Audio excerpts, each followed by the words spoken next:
riot police from coast to coast. It's quite extraordinary, actually. So joining us now to discuss this is Erol Morkoc from Republicans Overseas. Erol, I'm hoping you can give us some insight into what's going on in the States. As we speak, there is still a police presence, there are still tents, there are still protesters, very much there.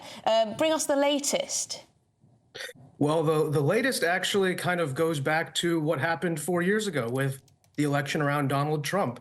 Not to give these students and these sort of malcontents a free pass, but in many of these cases, you're seeing a lot of outside agitators. You're seeing coordinated Marxist movements, much like occurred when I was a student at UC Berkeley, where you go into the protest, you go into these occupied zones, whatever they are, the flavor of the week for each generation, and you realize half these people are not students, and there's a lot of outside funding. And that outside funding, coupled with these sort of vocal, malcontent PC individuals, has created this tinderbox.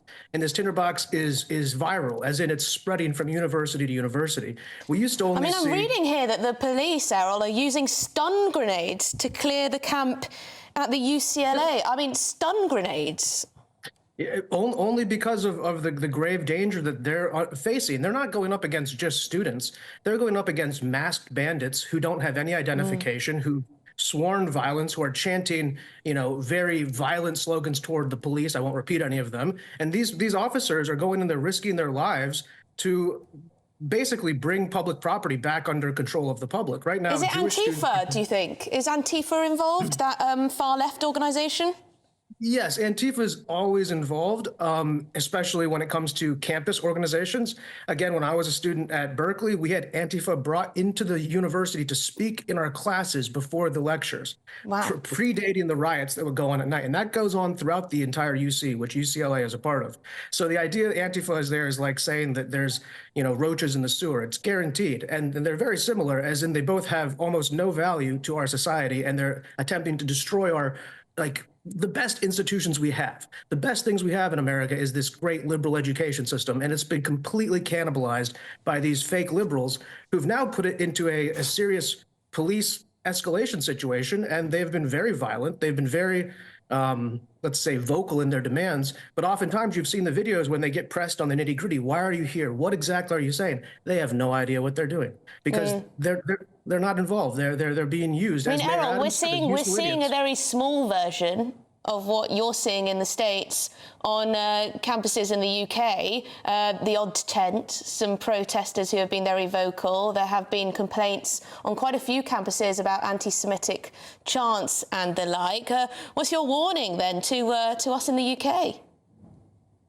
Thank you for giving me the chance. The warning is that if you keep down this line of fire, your institutions will become corrupted and bankrupted, as is happening in the United States. You're going to see the venerable British institutions. Keep in mind, I did my postgrad in St. Andrews. I'm a huge fan of your university system. And to see that this could happen here and what's happened in the U.S., your voters and constituents and everybody in your country should be terrified, horrified, mortified of copying the American failure that has been academia.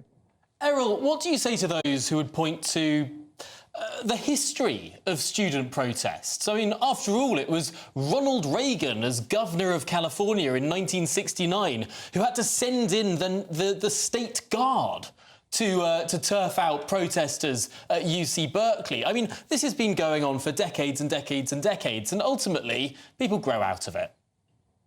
Oh, absolutely, they do grow out of it. The data shows it. I think the issue now is that, yes, students have the right to protest and occupying student buildings, as they did in Berkeley when Reagan came down and put the kibosh on it, was effectively the main operational modality for these protests. However, they've crossed over from Occupy, sit-ins, hunger strikes, and they've become violent. They've become unsafe. They've become fire hazards.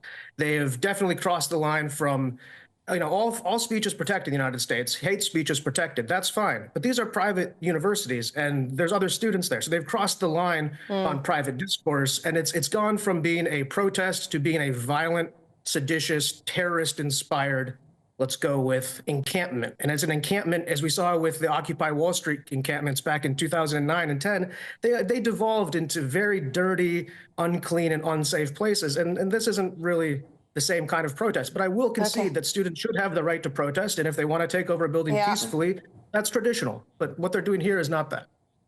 Well, thank you very much for joining us. Erol Morkoc, great to speak to you from the Republicans overseas.